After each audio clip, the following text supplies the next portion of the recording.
ለሰውም ይሁን ለሁኔታ እምቢ ስትል ከቱግ ባይነት በመነሳት ሳይሆን ከማስተዋል በዛ ቅጽበት ውስጥ ላንተ የትኛው ትክክል የትኛው ደግሞ ትክክል እንዳልሆነ ከግልጽ ግንዛቤ መፍለቅ አለበት።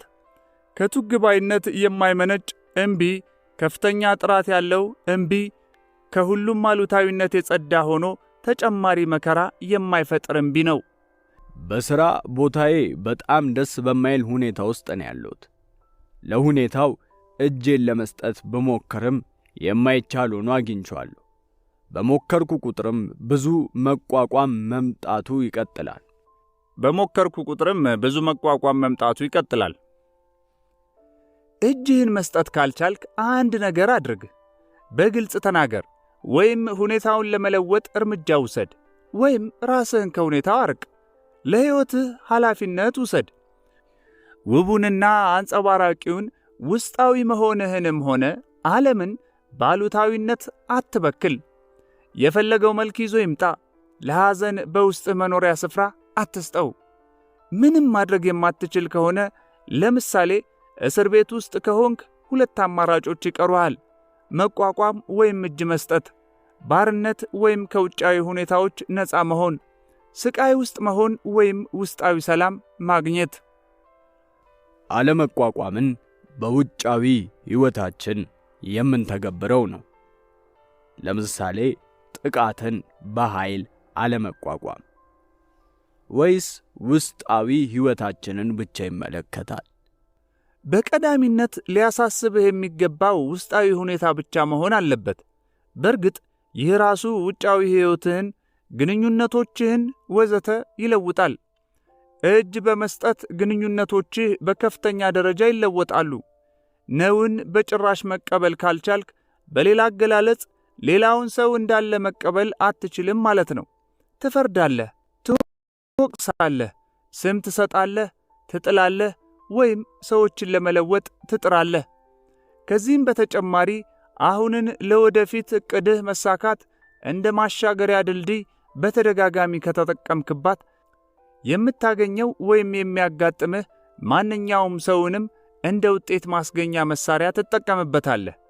እናም ግንኙነቱ የሰው ልጁ ላንተ በሁለተኛ ደረጃ የሚቀመጥ ወይም ምንም የማይጠቅምህ ይሆናል። ከግንኙነቱ የምታገኘው ነገር ቁሳዊ ትርፍ ይሁን የኃይል ስሜት፣ አካላዊ እርካታ ወይም የሆነ አይነት ኢጓዊ እርካታ ቀዳሚ ይሆናል። በግንኙነት ውስጥ እጅ መስጠት እንዴት ሊሰራ እንደሚችል እስኪ ሰፋ አድርገን ለማየት እንሞክር። ከአጋርህ ወይም ቅርብህ ከሆነ ሰው ጋር ክርክር ወይም የሆነ ግጭት ውስጥ ገባህ እንበል። አቋምህ ሲነካ ምን ያህል መከላከል ውስጥ እንደምትገባ ወይም ደግሞ የሌላውን አቋም ስታጠቃ የጉልበትህ ጥንካሬ ምን ያህል ኃይለኛ እንደሚሆን በማስተዋል ጀምር። ከአመለካከቶችህና ከሐሳቦችህ ጋር ያለህን ትስስር ወይም ቁርኝት ልብ በል። ራስህን ትክክለኛ፣ ሌላውን ሰው ደግሞ ስህተተኛ እንደሆነ ከማሳየት ፍላጎትህ በስተጀርባ ያለውን አእምሮአዊና ስሜታዊ ጉልበት አጢን። ያ ኢጓዊ የአእምሮ ጉልበት ነው። ወደ መንቃት የምትቀይረው ለመኖሩ ዕውቅና በመስጠትና በተቻለ መጠን ሙሉ በሙሉ እንዲሰማህ በማድረግ ነው። ቀጥሎም አንድ ቀን በክርክር መሃል ምርጫ እንዳለህ በድንገት ልብ ትላለህ። እናም ቶሎ ምላሽ ከመስጠት ልትታቀብ ትችላለህ። ምን እንደሚፈጠር ለማየት ብቻ እጅህን ትሰጣለህ ማለት ነው። ምላሹ በቃላት ብቻ እሺ እውነትህን ነው የሚል ሆኖ ፊትህ ላይ ግን እኔ ከዚህ አለመንቃት ጨዋታ በላይ ነኝ የሚል መልእክት እየተነበበ ነገሩን መተው አለብህ ማለት አይደለም። ይህ ኢጓዊው አእምሮ አሁንም እንደተቆጣጠረና የበላይነቱን እንደያዘ መቋቋሙን ወደ ሌላ ደረጃ ማስተላለፍ ነው። ኢጎ ብልጥ ነው። ስለሆነም በጣም ንቁ፣ ሲበዛ አሁን ላይ መሆንህንና ራስህን ከአእምሮአዊ አቋምህ ጋር ማዋሃዱን በእውነት መተውህን ብሎም ራስህን ከአእምሮ ተጽዕኖ ነፃ ማድረግህን በሚገባ ተረዳ። ይህን ተከትሎ በድንገት ቀለል የማለት ግልጽና ጥልቅ የሆነ ሰላም ከተሰማህ ይህ በእውነት እጅ መስጠትህን የሚያሳይ የማያሳስት ምልክት ነው። በመቋቋም ጉልበት እያገኘ እንዲቀጥል ያላደረግከውን የሌላውን ሰው የአእምሮ አቋም እንዴት እንደሚሆንም ታዘብ። ከአእምሮ አቋሞች ጋር ራስን ማዋሃድ መንገድ ሲለቅ እውነተኛ ተግባቦት ይጀመራል። በጥቃት በጠብ ጫሪነትና በመሳሰሉት መሃል ስንሆን አለመቋቋም ምን መልክ ይኖረዋል? አለመቋቋም ምንም አለማድረግ ማለት አይደለም። ማንኛውም ማድረግ ቱግ ብሎ ምላሽ ከመስጠት የሚመነጭ አይሆንም ማለት ብቻ ነው። ከምስራቁ የማርሻል አርትስ ልምምድ በስተጀርባ ያለውን ጥልቅ ጥበብ አስታውስ። የተቃራኒህን ጉልበት አትቋቋም፣ ለማሸነፍ ተረታ የሚለውን። ይህ በእንዲህ እንዳለ በጥልቅ አሁን ላይ ሆኖ ምንም አለማድረግ ሁኔታዎችንና ሰዎችን የሚለውጥና የሚፈውስ በጣም ኃይለኛ መሳሪያ ነው። በዳኦይዝም ውዌይ ሲተረጎም ድርጊት አልባ እንቅስቃሴ ወይም ምንም ሳያደርጉ ዝም ብሎ መቀመጥ የሚል አንድምታ የሚሰጥ ቃል አለ። በጥንታዊቷ ቻይና ይህ እንደ አንድ ከፍተኛ ስኬትና ጸጋ ተደርጎ ይቆጠር ነበር። ባለመንቃት ደረጃ ከሚስተዋለውና ከፍርሃት ከመልፈስፈስ ወይም ከመዋለል ከሚመነጨው አለመንቀሳቀስ ጋር በመሰረቱ ልዩ ነው። እውነተኛው ምንም አለማድረግ ውስጣዊ አለመቋቋምንና ጥልቅ ንቁነትን ያመላክታል። በሌላ መልኩ ደግሞ ድርጊት ካስፈለገ በሁኔታዎች ከተገደበው የአእምሮ ምላሽ የመስጠት ፍላጎት ሳይሆን ከንቁ አሁን ላይ መሆንህ የሚመነጭ ይሆናል። በዚያ ሁኔታ ውስጥ አእምሮህ ከሐሳቦች ነፃ ነው። ሰላማዊ ተቃውሞ ከሚለው ሐሳብ ሳይቀር ነፃ ነው። በዚህ ሁኔታ ውስጥ ሆነህ ምን ማድረግ እንደምትችል ማን ሊገምት ይችላል? ኢጎ ጥንካሬ ያለው በመቋቋምህ ውስጥ ነው ብሎ ያምናል። እውነቱ ግን መቋቋም ከእውነተኛው የኃይል ቦታ ከመሆን ጋር ያቆራርጠሃል። መቋቋም የጥንካሬ ጭንብል ያጠለቀ ድክመትና ፍርሃት ነው። ኢጎው እንደ ድክመት የሚያየው ያንተን መሆን ነው፣ ከነጥራቱ ከነየዋህነቱና ኃይሉ ጋር። እንደ ጥንካሬ የሚያየውም ድክመትን ነው። ስለሆነም ኢጎው በተከታታይ የመቋቋም ሁኔታ ውስጥ እየኖረ በእውነት ሲታይ ኃይልህ የሆነውን ድክመትህን ለመሸፈን የውሸት ሚናዎች ይጫወታል። እጅ መስጠት እስከሌለ ድረስ ያልነቃው የሚና ጨዋታ ወይም ሮል ፕሌይንግ በሰዎች መስተጋብር ውስጥ ከፍተኛውን ቦታ ይይዛል። እጅ በመስጠት ሁኔታ ውስጥ ግን የኢጎ መከላከሎችና የውሸት ጭንብሎች አያስፈልጉህም። በጣም ቀለል ያልክ፣ በጣም እውን ትሆናለህ። እንዲህ መሆን አደገኛ ነው። ትጎዳለህ፣ ለጥቃት በቀላሉ ትጋለጣለህ ይላል ኢጎ። በእርግጥ ኢጎ የማያውቀው ነገር አለ። ይኸውም መቋቋምን በመተው ለጥቃት በቀላሉ የተጋለጥክ በመሆን አማካኝነት ብቻ ለጥቃት በቀላሉ የተጋለጥክ አለመሆንህን ማወቅ መቻልህን ነው። ሕመምን ወደ ብቃት መለወጥ። አንድ ሰው በጠና ታሞ ሁኔታውን ሙሉ በሙሉ ቢቀበለውና ለሕመም እጁን ቢሰጥ ወደ ጤና የመመለስ ቆራጥነቱን አስረከበ ማለት አይደለምን? በዚህ ሁኔታ ውስጥ በሽታውን የመዋጋት ቆራጥነት ሊኖረው ይችላል ወይስ አይችልም? እጅ መስጠት ነውን እንዳለ ከውስጥ መቀበል ነው። እያወራን ያለነው ስለ አንተ ሕይወት ስለዚህች ቅጽበት ነው። የኑሮ ሁኔታ ብዬ ስለምጠራው ስለ ሕይወትህ ሁኔታዎችና አጋጣሚዎች አይደለም። ስለዚህ ጉዳይ ቀደም ብለን አውርተናል። ሕመምን ወይም በሽታን በተመለከተ ትርጉሙ እንዲህ ነው። በሽታ የኑሮ ሁኔታ አካል ነው። በመሆኑም ያለፈና የወደፊት ተሞክሮዎች አሉት። አሁን ላይ በመሆን መንቃትህ አማካይነት የአሁን የማዳን ኃይል ካልተቀሰቀሰ በስተቀር ያለፈውና የሚመጣው የማያቋርጥ ተያያዥነት ይፈጥራሉ። በጊዜ ውስጥ የሚኖረውን የኑሮ ሁኔታህን በሚፈጥሩት የተለያዩ ሁነቶች ስር አንድ ጥልቅና በጣም ጠቃሚ ነገር አለ። ያንተ ሕይወት በጊዜ አልባው አሁን ውስጥ ያንተው መሆን አለ። አሁን ውስጥ ችግሮች እንደሌሉ ሁሉ ሕመምም የለም።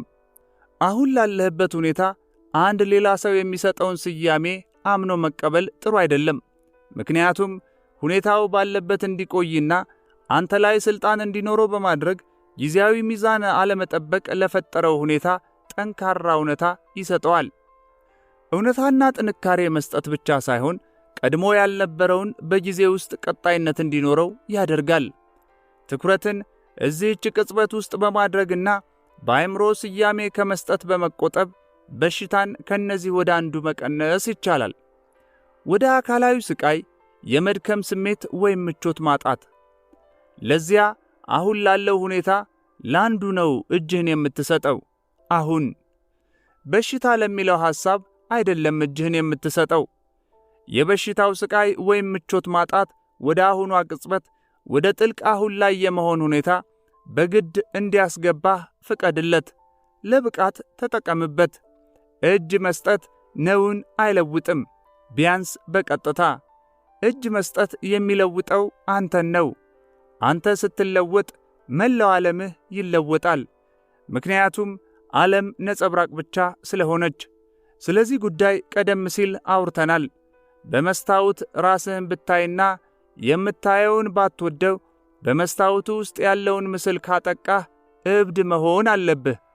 ባለመቀበል ወይም በመቋቋም ሁኔታ ውስጥ ስትሆን የምታደርገው ይህንኑ ነው። እናም ምስሉን ብታጠቃ መልሶ ያጠቃሃል። የመስታወቱ ስብርባሪ እጅህን ይቆርጠሃል ብቻ ሳይሆን ስለ ራስህ ያለ አመለካከትም ይጎዳል። የፈለገው ይሁን፣ ምስሉን ከተቀበልከው እንደ ጓደኛ ካየኸው ግን ጓደኛህ ላይሆን ፈጽሞ አይችልም። እንዲህ ነው ዓለምን የምትለውጠው። ችግሩ በሽታውን ተከትሎ የመጣው ሕመም አይደለም። ችግሩ አንተ ነህ፣ ተቆጣጣሪው ኢጓዊው አእምሮ እስከሆነ ድረስ። ስትታመም ወይም አካለ ሲጎድል እንዳበቃልህ አድርገህ ራስህን አትይ። የጥፋተኛነት ስሜትም አይሰማህ። ሕይወት ያላግባብ ስለያዘችህ ወይም ስላስተናገደችህ አትውቀሳት፣ ራስህንም አትውቀስ። ይህ ሁሉ መቋቋም ነው። ከፍ ባለ ሕመም የምትሰቃይ ከሆነ ይህን ለመብቃት ተጠቀምበት። በሕይወትህ የሚያጋጥምህን ማንኛውም መጥፎ ነገር ለመብቃት ተጠቀምበት። ጊዜን ከሕመሙ አስወግድ። ምንም ያለፈ ወይም የሚመጣ ጊዜ አትስጠው። ወደ ጥልቅ አሁን ላይ የመሆን ልብ ማለት አስገድዶ እንዲያመጣህ ፍቀድለት። እናም የሚሆነውን እይ። አልኬሚስት ሁን። ብረትን ወደ ወርቅ፣ ስቃይን ወደ መንቃት፣ አደጋን ወደ ብቃት ለውጥ። በጠና ሕመም ውስጥ ከመሆነ የተነሳ አሁን በተናገርኩት ምክንያት የቁጣ ስሜት ተሰምቶሃል? ይህ ከሆነ ሕመሙ የማንነትህ አካል ሆኗል ማለት ነው። ይህ ተራ ማንነትህን ብቻ ሳይሆን ሕመሙንም እየተከላከልክ ለመሆንህ ግልጽ ምልክት ነው። ይሁን እንጂ ሕመም ተብሎ የተሰየመው ሁኔታ ካንተ እውነተኛ ማንነት ጋር ምንም ግንኙነት የለውም። አደጋ ሲከሰት በዓለማችን እስካሁን ያልነቁ ብዙ ሕዝቦች አሉ። የእነሱን ጠንካራ የኢጎ ሽፋን በመስበር ወደ እጅ መስጠት ለማስገደድ ብሎም ወደ ብቃት ለማስገባት ወሳኝ እምቅ ኃይል ያለው ገዳቢ ሁኔታ ወይም ሊሚት ሲቹዌሽን ብቻ ነው የሚያስፈልገው። ገዳቢ ሁኔታ የሚከሰተው በሆነ አደጋ ጥፋት ሲከሰት፣ ስር ነቀል ብጥብጥ ሲኖር፣ በጥልቅ የማጣት ስሜት ወይም በስቃይ አማካይነት መላው ዓለምህ ሲወድምና ሕይወት ትርጉም የለሽ ስትሆንብህ ነው። በሌላ አገላለጽ ከአካላዊ ወይም ከስነ ልቡናዊ ሞት ጋር ፊት ለፊት ስትጋፈጥ ገዳቢ ሁኔታ ይፈጠራል። በዚህ ጊዜ ኢጓዊው አእምሮ የዚህች ዓለም ፈጣሪው አእምሮ ይፈራርሳል። የፈጠራት ዓለምም እንዲሁ። ቀጥሎም ከወደመችው አሮጌ ዓለም አመድ አዲስ ምድር ሕይወት ትዘራለች። ገዳቢ ሁኔታ ይህን ለማድረጉ ማስተማመኛ የለም። እምቅ ችሎታ ግን ሁሌም ይኖራል። እንዲያ ባለ ሁኔታ ውስጥ የአንዳንድ ሰዎች ነውን መቋቋም ተባብሶ ወደ ሲኦል መውረድን ሊያስከትል ይችላል። በሌሎች ደግሞ በተወሰነ ደረጃ ብቻ እጅ መስጠት ሊኖር ይችላል። ይህ ሲሆንም ፊት ያልነበረ የተወሰነ ጥልቀትና የመንፈስ እርካታ ይለግሳቸዋል። በዚህ የኢጎው የተወሰኑ ቅርፊቶች ይረግፋሉ። ይህ ራሱ ከአእምሮ ባሻገር የሚገኙት ትናንሽ የደስታ ነጸብራቆች እንዲያበሩ፣ ሰላምም እንድታብብ ያደርጋል። ገዳቢ ሁኔታዎች በሰዎች ዘንድ ብዙ ታምራትን ፈጥረዋል። የሞት ቅጣት የሚጠባበቁ ነፍሰ ገዳዮች በመጨረሻዎቹ ጥቂት የሕይወታቸው ሰዓታት ኢጎ አልባ ሁኔታ ውስጥ በመግባት በጥልቅ ፍስሐና በሰላም ተሞልተው ታይተዋል። ላሉበት ሁኔታ የነበራቸው ውስጣዊ መቋቋም ብርቱ ከመሆኑ የተነሳ ሊሸከሙት የማይችሉ ስቃይ ፈጥሮባቸዋል። ሮጠው የሚሄዱበት ቦታ ይሁን የሚያመልጡበት ምንም ነገር አእምሮ ሰራሽ ወደፊት ሳይቀር አልነበራቸውም። ስለሆነም መቀበል የማይቻለውን ሙሉ በሙሉ ለመቀበል ተገደዱ፣ እጅ ሰጡ። በዚህ መንገድ ወደ ምሕረት ስሜት መግባት ቻሉ። ይህን ተከትሎም ከኀጢአትና ካለፈው ጸጸት ሙሉ በሙሉ ነፃ ሆኑ።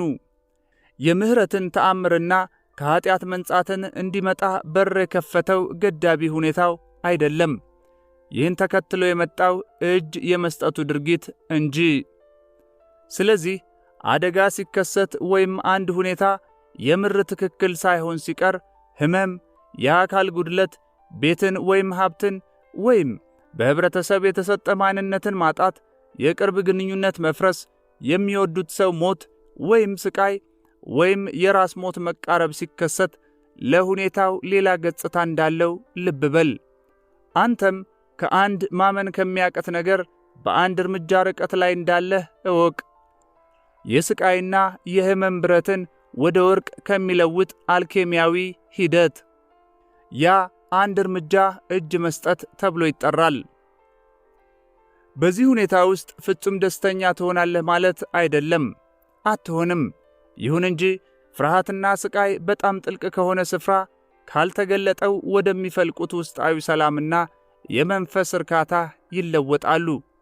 ይህ ከሁሉም ግንዛቤ በላይ የሆነው የእግዚአብሔር ሰላም ነው። ከዚህ ጋር ሲወዳደር ደስታ ግልብ ነው። ከዚህ አንጸባራቂ ሰላም ጋር ልትጠፋ የማትችል ሕያው የመሆንህ ልብ ማለት ከአእምሮ ደረጃ ሳይሆን ከጥልቅ ውስጣዊ መሆንህ ይፈልቃል። ይህ እምነት አይደለም፣ ውጫዊ ማስረጃ ወይም ከሁለተኛ ምንጭ መረጃ የማያስፈልገው ፍጹም እውነት ነው። ስቃይን ወደ ሰላም መለወጥ። የልጁን በአደጋ መሞት ሲሰማ ልጄ ዘላለማዊ እንዳልነበር ቀድሜ አውቄያለሁ ስላለው የጥንት ግሪክ ትዕግሥተኛ ፈላስፋ ሰምቻለሁ። ይህ እጅ መስጠት ነው ከሆነ አይዋጥልኝም። እጅ መስጠት ተፈጥሮአዊ አለመሆኑና ኢሰብአዊ እንደሆነ የሚያሳዩ አንዳንድ ሁኔታዎች አሉ። ከስሜቶች ጋር መቆራረጥ እጅ መስጠት አይደለም። ፈላስፋው እነዚያን ቃላት ሲናገር በምን ውስጣዊ ሁኔታ ውስጥ እንደነበረ አናውቅም። ከልክ ባለፉ አንዳንድ ሁኔታዎች ውስጥ አሁንን መቀበል የማይቻል ሊሆንብህ ይችላል። ይሁን እንጂ እጅ ለመስጠት ሁሌም ሁለተኛ ዕድል ይኖርሃል። የመጀመሪያው ዕድል በእያንዳንዷ ቅጽበት ውስጥ ላለው እውነታ በዛችው ቅጽበት እጅ መስጠት ነው። አሁን በእርግጠኛነት ያለውን ነውን እንዳይሆን ማድረግ እንደማይቻል በማወቅ ምክንያቱም አንዴ ነውና አንዴ ለሆነው እሺ ትላለህ ወይም ያልሆነውን ትቀበላለህ። ቀጥለህ ሁኔታው የሚፈልገውን ማንኛውም ነገር ታደርጋለህ። በዚህ የመቀበል ሁኔታ ውስጥ ከሆንክ ተጨማሪ አሉታዊነትን፣ ተጨማሪ ስቃይን፣ ተጨማሪ ሐዘንን አትፈጥርም። በዚህም መቋቋም በሌለበት በምህረትና ቀለል ባለ ሁኔታ ውስጥ ትኖራለህ ያለምንም ትግል። ይህን ማድረግ ሳትችል ስትቀር ያ ዕድል ሲያመልጥህ የተወሰነ አይነት ስቃይ፣ የተወሰነ አይነት መከራ ለራስህ እየፈጠርክ ነው። ሁኔታው መከራውን የፈጠረ ሊመስል ይችላል። ይሁን እንጂ እውነቱ ይህ አይደለም። መከራውን እየፈጠረ ያለው መቋቋምህ ነው፣ አንተ ነህ። እጅ የመስጠት ሁለተኛው ዕድልህ ይኸውና። በውጭ ያለውን መቀበል ካልቻልክ በውስጥ ያለውን ተቀበል። ይህ ማለት ስቃዩን አትቋቋመው፣ ባለበት እንዲሆን ፍቀድለት። የፈለገው መልክ ይኑረው። ሐዘን፣ ተስፋ መቁረጥ፣ ፍርሃት፣ ብቸኝነት፣ ለመከራው እጅህን ስጥ። በአእምሮህ ሳትሰይም ታዘበው፣ እቀፈው። እናም የእጅ መስጠት ተአምር ጥልቅ መከራን ወደ ጥልቅ ሰላም እንዴት እንደሚለውጥ እይ። ይህ ያንተ ስቅለት ነው። ከስቅለቱ በኋላ ያንተ ከሞት መነሳትና ወደ ሰማይ ማድረግ እውን እንዲሆን አድርግ። አንድ ሰው እንዴት ለስቃይ እጁን ይሰጣል? አንተ ራስህ እንዳልከው ስቃይ እጅ አለመስጠት ነው። እጅ ላለመስጠት እንዴት እጅህን ትሰጣለህ? እስኪ እጅ መስጠትን ለአጭር ጊዜ እርሳው። ጥልቅ ስቃይ ውስጥ ስትሆን ስለ እጅ መስጠት ማውራት ምናልባትም ዋጋ ቢስና ትርጉም አልባ ሊመስል ይችላል። ለስቃዩ እጅ ከመስጠት ይልቅ ከሱ ለማምለጥ ጠንካራ ግፊት ያድርብሃል። እየተሰማህ ያለው ስቃይ እንዲሰማህ አትፈልግም። ከዚህ ሌላ ምን የተለመደ ተግባር ይኖራል? ይሁን እንጂ እርግጠኛ ማምለጫ መውጫ መንገድ ግን አይደለም። አስመሳይ ማምለጫዎች ግን ይኖራሉ። በሥራ መጠመድ፣ መጠጣት፣ እጾችን መጠቀም፣ ንዴት፣ ስሜትን ወደ ሌሎች ማንጸባረቅ ወይም አምቆ መያዝ ወዘተ። እነዚህ ጥረቶች ከስቃዩ ነፃ ሊያወጡ አይችሉም። ወደ አለመንቃት መመለስ በመሆናቸው የስቃዩን መጠን አይቀንሱም። ስሜታዊ ስቃይህን ስትክድ የምታደርገው ወይም የምታስበው ማንኛውም ነገር ግንኙነትህ ሳይቀር በሱ የተበከለ ይሆናል። ካንተ እንደሚመነጭ ጉልበትም ታስተጋባዋለህ። ሌሎችም ሳይታወቃቸው ይቀበሉታል። ያኔም ያልነቁ ከሆኑ በሆነ መንገድ አንተን ለማጥቃት ወይም ለመጉዳት ሊገፋፉ ይችላሉ። ወይም አንተው ራስህ ስቃይህን ሳይታወቅህ ወደ እነሱ በማንጸባረቅ ልታጠቃቸው ትችል ይሆናል።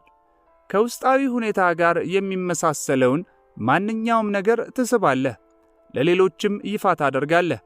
ወደ ውጭ መውጫ በር ከሌለ በውስጥ መሽሎኪያ በር ሁሌም አለ። ስለዚህ ለስቃይ ጀርባህን አትስጥ። ሙሉ በሙሉ ይሰማህ። ስለሱ እንዲሰማህ እንጂ እንድታስብ አታድርግ። ካስፈለገ ግለጸው። በሱ ዙሪያ ግን በአእምሮ ውስጥ የድራማ ጽሑፍ ወይም ስክሪፕት አትፍጠር። ሙሉ ትኩረትህን ስሜቱ ላይ እንጂ ስሜቱን የፈጠረ በሚመስለው ሰው፣ ኩነት ወይም ሁኔታ ላይ አታሳርፍ። አእምሮ ስቃዩን በመጠቀም የተጠያቂነት ማንነት እንዲፈጥር አትፍቀድለት። በራስህ ማዘንና ታሪክህን ለሌሎች መንገር በስቃዩ ውስጥ እንድትቆይ ያደርጋል። ከስሜቱ መሸሽ ስለማይቻል ያለው ብቸኛው የለውጥ አማራጭ ወደ ውስጡ መግባት ነው። አለበለዚያ ምንም የሚቀየር ነገር አይኖርም። ስለሆነም ለሚሰማ ስሜት ሙሉ ትኩረትህን ስጥ። በአእምሮ ከመሰየምም ተቆጠብ። ወደ ስሜቱ ስትገባ በብርቱ ንቃት ይሁን። መጀመሪያ ጨለማና የሚያስፈራ ቦታ ሊመስል ይችላል። ከሱ የመሸሽ ግፊት ሲመጣም ታዘበው እንጂ ምንም አታድርግ። ትኩረትህን ስቃዩ ላይ ማድረጉን ቀጥል። ሐዘኑ፣ ፍርሃቱ፣ ጥላቻው፣ ብቸኝነቱ የፈለገው ይሁን መሰማቱ እንዲቀጥል ፍቀድለት። ንቁ ሆነ ቆይ። አሁን ላይ ሁን። በመላ መሆንህ በእያንዳንዱ የአካልህ ሕዋስ አሁን ላይ ሁን። እንዲህ ስታደርግ ወደ ጨለማው ብርሃን እያስገባህ ነው። ይህ የመንቃትህ ችቦ ነው። በዚህ ደረጃ ስለ እጅ መስጠት ይህን ያህል ሊያሳስብህ አይገባም። አንዴ ሆኗል። እንዴት? ሙሉ ትኩረት ሙሉ መቀበል ነው። እጅ መስጠት ነው። ሙሉ ትኩረት በመስጠት አሁን ላይ የመሆነ ኃይል የሆነውን የአሁኗ ቅጽበት ኃይል ትጠቀማለህ። በዚህ ውስጥ ምንም አይነት የተደበቀ የመቋቋም አዝማሚያ በሕይወትህ ሊኖር አይችልም። አሁን ላይ መሆን ጊዜን ያስወግዳል። ጊዜ ከሌለ ምንም አይነት መከራ፣ ምንም አይነት አሉታዊነት በሕይወት አይኖርም። መከራን መቀበል ወደ ሞት የሚደረግ ጉዞ ነው። ጥልቅ ስቃይን መቀበል እንዲሆን መፍቀድ፣ ትኩረትህን ወደ እሱ መውሰድ ማለት ወደ ሞት በንቃት መግባት ማለት ነው። ይህን ሞት ስትሞት ሞት እንደሌለ ትገነዘባለህ። ምንም የምትፈራው ነገርም አይኖርም። ኢጎው ብቻ ይሞታል። አንዲት የፀሐይ የማትነጠል አካል መሆኗን ረስታ በግሏ የቆመች በመምሰል ራሷን የምታታልልን የፀሐይ ብርሃን ጨረር እስኪ ባይነ ልቡና አስብ። የዚህ የተሳሳተ እምነት ሞት ሊታመን የማይችል ነጻነት የሚፈጥር አይሆንምን? ያለ ስቃይ ያለ ጣረ ሞት ቀላል ሞት ብትሞት አትመርጥም? ምርጫህ ይህ ከሆነ ላለፈው በየቅጽበቱ ሙት። አሁን ላይ የመሆንህ ብርሃን እኔ ብለህ በምታስበው በከባዱና ጊዜ በገደበው ማንነት ላይ እንዲያበር አድርግ። የመስቀሉ መንገድ። በጥልቅ መከራቸው አማካኝነት እግዚአብሔርን አገኘን የሚሉ የብዙ ሰዎች ታሪኮች አሉ። ተመሳሳይ ነገር የሚያመላክተው የመስቀሉ መንገድ የሚለውን ክርስቲያናዊ አባባል እንዴት ታየዋለህ? እዚህ እያነሳን ያለነው ጉዳይም ከዚህ ውጭ አይደለም። በግልጽ ለመናገር እግዚአብሔርን በመከራቸው አማካኝነት አላገኙም። ምክንያቱም መከራ መቋቋምን ስለሚያመለክት እግዚአብሔርን ያገኙት እጅ በመስጠት አማካኝነት ነው። በጥልቅ መከራቸው ተገደው የገቡበት ነውን ሙሉ በሙሉ በመቀበል እጃቸውን የሰጡት ስቃያቸው የራስ ፈጠራ መሆኑን በሆነ ደረጃ ተገንዝበው መሆን አለበት። እጅ መስጠትን እግዚአብሔርን ከማወቅ ጋር እንዴት እኩል አድርገህ ታየዋለህ? መቋቋምና አእምሮ አንድ ስለሆኑ መቋቋምን መተው ወይም እጅ መስጠት ማለት ራሱን አንተ አድርጎ የሚያቀርበው አእምሮ ያለቃነቱ ውሸት መጨረሻ ማለት ነው። ይህ ሲሆን ሁሉም መፍረድና አሉታዊነት ይጠፋል። እስካሁን በአእምሮ ተከልሎ የነበረው የመሆን ስፍራ ይገለጣል። በድንገት ታላቅ እርጋታ፣ ሊገባህ የማይችል የሰላም ስሜት ከውስጥህ ይመነጫል። በዚያ ሰላም ውስጥም ታላቅ ሐሴት አለ። በዚያ ሐሴት ውስጥም ፍቅር አለ። በዚያ ጥልቅ ፍሬ ነገር ውስጥም ቅዱሱ ሊለካ የማይችለው ያ ሊሰየም የማይችለው አለ። ይህን እግዚአብሔርን ማግኘት ብዬ አልጠራውም። ምክንያቱም ጠፍቶ የማያውቀውን በሕይወት ራሱ የሆንከውን እንዴት መልሰህ ታገኘዋለህ? እግዚአብሔር የሚለው ቃል ገዳቢ ነው። ምክንያቱም ለሺህ ዓመታት ለተሳሳተ አተያይ የተጋለጠና ተገቢ ላልሆነ ተግባር የዋለ ብቻ ሳይሆን ካንተ ውጭ ያለን አካል እንደሚያመለክት ተደርጎ ስለሚወሰድ እግዚአብሔር ፍጡር ሳይሆን መሆን ራሱ ነው። እዚህ የባለቤትና ተሳቢ ግንኙነት፣ ሁለትነት፣ አንተና እግዚአብሔር ሊኖር አይችልም። እግዚአብሔርን ማወቅ ተወዳዳሪ የሌለው ታላቅ ተፈጥሯዊ ሁነት ነው። በጣም የሚደንቅና ሊገባህ የማይችል ሐቅ ቢኖር እግዚአብሔርን ማወቅ መቻልህ አይደለም፣ እግዚአብሔርን አለማወቅህ እንጂ። የመስቀሉ መንገድ ስትል የጠቀስከው አሮጌውን የብቃት መንገድ እስከ ቅርብ ጊዜ ድረስም ብቸኛ መንገድ የነበረውን ነው። ፍቱንነቱን ግን አትሰርዝ ወይም ዝቅ አድርገህ አትገምት። አሁንም ይሰራልና። የመስቀሉ መንገድ የሚሰራው ግን በተቃራኒው ነው። በሕይወትህ በጣም አስከፊው ሸክም መስቀልህ አጋጥሞ ወደማያውቅ በጎ ነገር ይለወጣል። ይህን የሚያደርገው እጅህን እንድትሰጥና ወደ ሞት በኃይል ተገደህ እንድትገባ እንደ እግዚአብሔር ከነገር በላይ እንድትሆን በማስገደድ ነው። ያልነቃውን አብዛኛው የሰው ልጅ ስትገነዘብ የመስቀሉ መንገድ አሁንም ብቸኛው የብቃት መንገድ ነው። ብዙ ሰዎች የሚነቁት በከፋ መከራ አማካኝነት ሲሆን እንደ የጋራ ክስተትም መብቃት አስከፊ መከራንና ሰፊ ብጥብጥን ተከትሎ እንደሚመጣ መተንበይ ይቻላል። ይህ ሂደት የመንቃትን እድገት የሚመሩ የዩኒቨርሳል ሕጎች አሰራርን የሚያንጸባርቅ ነው። እንዲህ እንደሚሆንም በአንዳንድ ትንቢተኞች ተገልጿል። ከሌሎች ቦታዎች በተጨማሪ ይህ በድብቅና አንዳንዴም በማይደረስበት ተምሳሌት ተሸፍኖም ቢሆን በዮሐንስ ራእይ ተገልጿል። ይህ መከራ በእግዚአብሔር የሚላክ ሳይሆን የሰው ልጆች በራሳቸውና እርስ በርሳቸው ላይ የሚያስከትሉት ነው።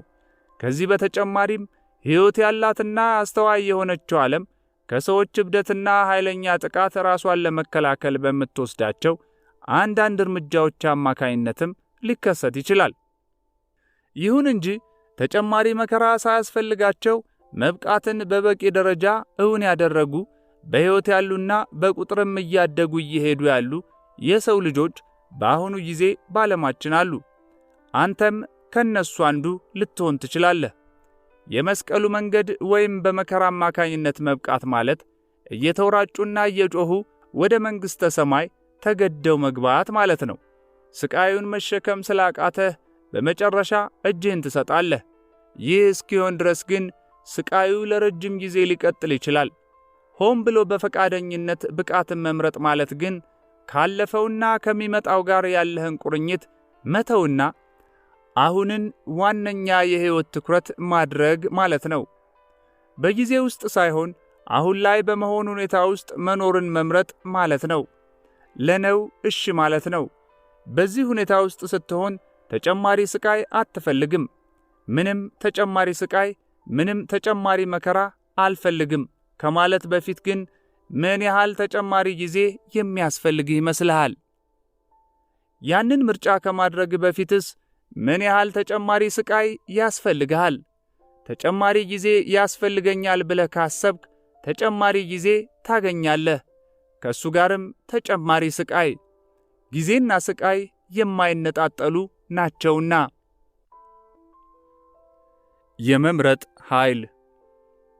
መከራ ውስጥ መሆንን ከልብ የሚፈልጉ የሚመስሉ ሰዎች ሁኔታስ?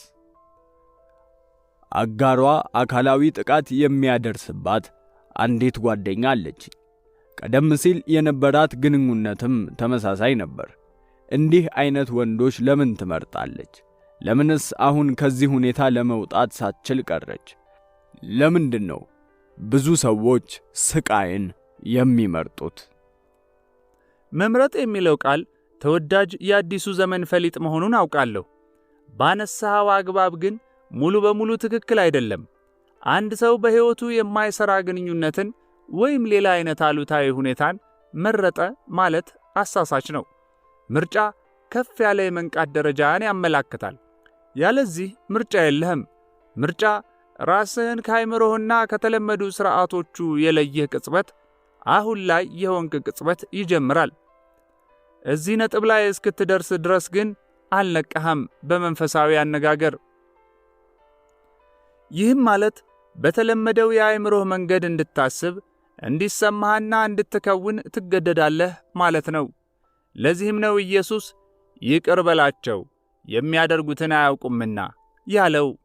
ይህ ከብልህነት ወይም ከማወቅ ጋር የሚገናኝ አይደለም።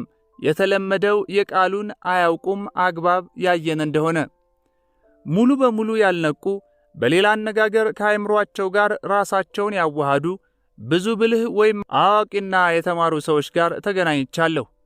እንደ እውነቱ ከሆነ አእምሮአዊ እድገትና የእውቀት ብዛት በተመሳሳይ መልኩ ካደገ መንቃት ጋር ካልተመጣጠኑ አለመደሰትን ከመፍጠራቸውም በተጨማሪ ጥፋት የማድረሳቸው ዕድልም በጣም ሰፊ ነው። ጓደኛህ አካላዊ ጥቃት ከሚያደርስባት ሰው ጋር በግንኙነት ውስጥ ናት። ለመጀመሪያ ጊዜም አይደለም። ለምን? ምርጫ የላትም። ባለፈ ጊዜ የተቃኘው አእምሮ ሁሌም የሚያውቀውንና የለመደውን መልሶ ማግኘት ይፈልጋል። በስቃይ የተሞላም ቢሆን ቢያንስ የተለመደ ነው። አእምሮ ሁሌም ወደ ታወቀው ያደላል። ያልታወቀው ወይም የማይታወቀው ለአእምሮ አደገኛ ነው፣ ምክንያቱም ሊቆጣጠረው ስለማይችል። ለዚህ ነው አእምሮ የአሁኗን ቅጽበት የማይወዳትና ችላ የሚላት። የአሁኗን ቅጽበት ልብ ማለት በአእምሮ ፍሰት ላይ ብቻ ሳይሆን ባለፈውና በሚመጣው ተከታታይ ሂደትም ክፍተት ይፈጥራል። በዚህ ክፍተት በዚህ ማለቂያ የሌለው የምቅ ችሎታ ቦታ አማካኝነት ካልሆነ በስተቀር ምንም አዲስና በፈጠራ የታጀበ ግኝት ወደ ዓለማችን ሊመጣ አይችልም።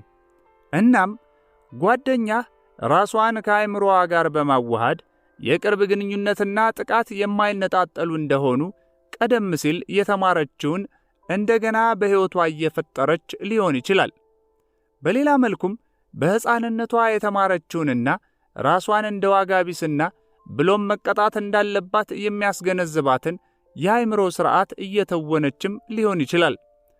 አብዛኛው ሕይወቷን ሁሌም የሚመግበው ተጨማሪ ስቃይ በሚሻው በስቃይ ገላ መሪነት የምትኖርም ልትሆን ትችላለች። አጋሯም የራሷን አለመንቃት የሚያሟሉላት የራሱ የሆኑ ያለመንቃት ሥርዓቶችም አሉት። ይህ ሁኔታዋ የራሷ ፈጠራ ነው። ይህንን የሚፈጥር ማንነት ግን ማን ወይም ምንድን ነው? ካለፈው የሚመነጨው አእምሮአዊና ስሜታዊ ሥርዓት እንጂ ሌላ አይደለም። ከዚህ ውስጥ ማንነትን መፍጠር ለምን አስፈለገ? ሁኔታዋን ወይም ሁነቷን የራሷ ምርጫ እንደሆነ ብትነግራት ከአእምሮዋ ጋር ያላትን የአንድነት ስሜት እያጠናከርክላት ነው። ይሁን እንጂ የአእምሮ ሥርዓቷ ማንነቷ ነው እንዴ? እሷነቷ ነው ወይ? እውነተኛው ማንነቷ ካለፈው የተገኘ ነውን? ጓደኛህን ከሐሳቦቿና ከስሜቶቿ በስተጀርባ ሆና የአሁን ላይ መሆን ታዛቢ እንዴት መሆን እንደምትችል አሳያት። ስለ የስቃይ ገላና ከሱ እንዴት ነፃ መሆን እንደምትችል ንገራት። ውስጣዊ አካልን ልብ የማለት ጥበብ አስተምራት። አሁን ላይ መሆንን በተግባር አሳያት። የአሁኗን ቅጽበት ኃይል ስታገኝ ምቹንና የተለመደውን ያለፈ ጥላ ስትወጣ ወዲያውኑ ምርጫ ይኖራታል። በድንነትን ግጭትንና ስቃይን የሚመርጥ ማንም የለም። እብደትን የሚመርጥ ማንም የለም። እነዚህ የሚከሰቱት ያለፈውን የሚያሟሟ በቂ አሁን ላይ መሆንና ጨለማውን የሚያስወግድ በቂ ብርሃን ሳይኖር ሲቀር ነው። ሙሉ በሙሉ እዚህ አይደለህም። ገና በሚገባ አልነቃህም። ይህ በእንዲህ እያለ ልማዳዊው አእምሮህ ሕይወትህን እየመራ ነው።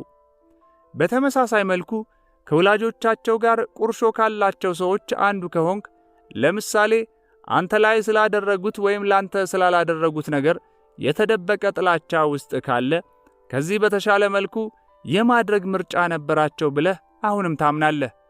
ሰዎች ሁሌም ምርጫ እንደነበራቸው ይታያል። ይሁን እንጂ ይህ ብዥታ ነው። አእምሮህ ከተለመዱ ሥርዓቶቹ ጋር ሕይወትህን እስከመራ ድረስ አንተ አእምሮ እስከሆንክ ድረስ ምን ምርጫ ይኖርሃል? ምንም። ምርጫ ውስጥ እንኳን አይደለህም። ራስን ከአእምሮ ጋር ማዋሃድ ሲበዛ የማያሰራ ሁኔታ ውስጥ መሆን ማለት ነው።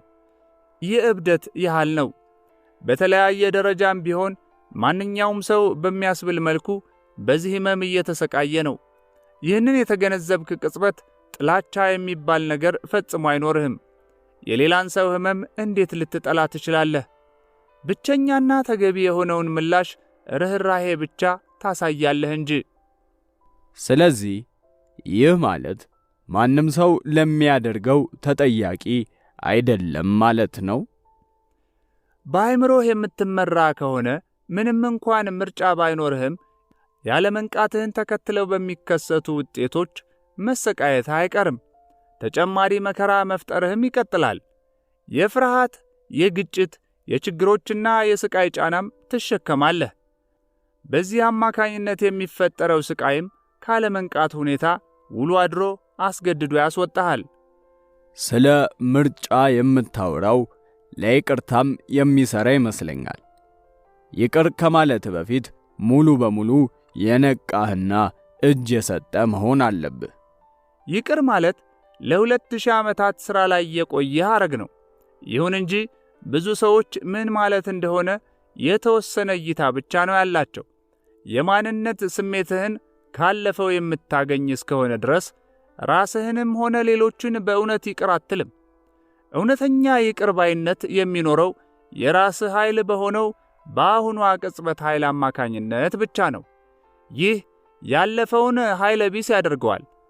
በዚህም ሌሎች ላይ ያደረግከውም ሆነ ሌሎች አንተ ላይ የፈጸሙት ማንኛውም ነገር የአንጸባራቂውን ማንነት ፍሬ ነገር በትንሹም ቢሆን ሊነካው እንደማይችል ጥልቅ ግንዛቤ ይኖርሃል። መላው ይቅር የማለት ሐሳብም አስፈላጊ ይሆናል። እንዴትስ ወደዚህ ግንዛቤ መምጣት እችላለሁ? ለነው እጅህን ስትሰጥና አሁን ላይ ሙሉ በሙሉ ስትሆን ያለፈው አንዳችም ኃይል አይኖረውም፣ አስፈላጊም አይሆንም። ቁልፉ አሁን ላይ መሆን ነው።